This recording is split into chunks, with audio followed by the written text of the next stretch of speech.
When Ray Larson enters a room, it's obvious. He prides himself on being the face of hate. Surrounded by security, he's the international imperial wizard of the National Knights of the Ku Klux Klan.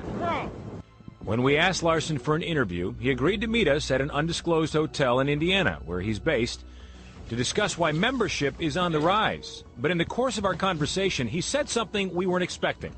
Something about presidential candidate Barack Obama. Well, I'm not going to have to worry about it because somebody else down south is going to take him out. If that man is elected president, he'll be shot sure as hell. Larson wouldn't tell us details about how he believes Obama would be killed, only who might pull the trigger. The hate would be so deep from down south, it would definitely be a Southerner. Larson's threat was serious enough, Fox News Chicago contacted the Secret Service, Department of Homeland Security, and the Obama campaign. All three refused to comment.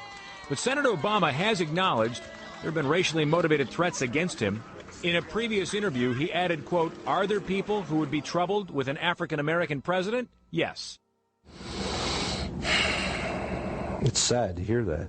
Scary.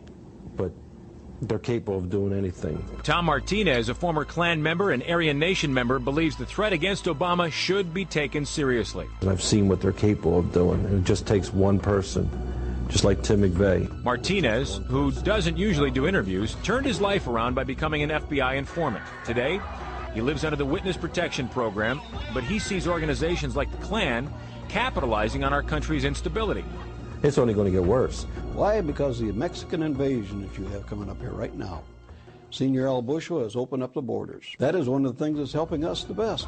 And it's not just the Klan that's growing. According to the Southern Poverty Law Center, there were more than 600 hate groups nationwide in the year 2000. Since then, the number has steadily grown to 844. That's a 40% jump.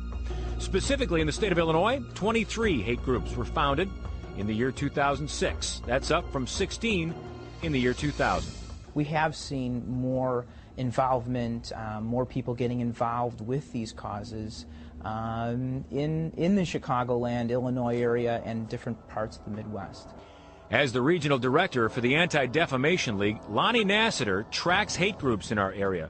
He believes they're all recruiting the same demographic, young, white men. Jails are really an area that we see a real outgrowth, and they are using websites, blogs, chat rooms to espouse these hateful messages. They've also brainstormed how to brainwash. Potential members are persuaded with comic books that show whites beating up blacks, magazines that promote white power, and video games where the winner kills the most Jews. I'd like to see us get back to where we were in the 60s. To do so, Larson's social calendar includes national events like a Ku Klux Christmas. Inside his personal scrapbook are pictures of cross burnings, rallies all over the world, and Klan training sessions. I am a racist. I take pride in the accomplishments of my race. Pride that he admits comes at a cost. What does it get me? He gets eggs thrown at my house, had acid thrown on the house, had a window shot out of a van, had a window shot out of my house. But that's often the cost of joining the Klan. There's two things these groups have to offer, and this comes from the heart. It's prison and death. But all the guys that I hung out with, they're all in prison, and some of them are dead. Another new development, according to the ADL, hate groups no longer act independently. Today, they've developed kinship where they work together, rally together, and often share the same resources.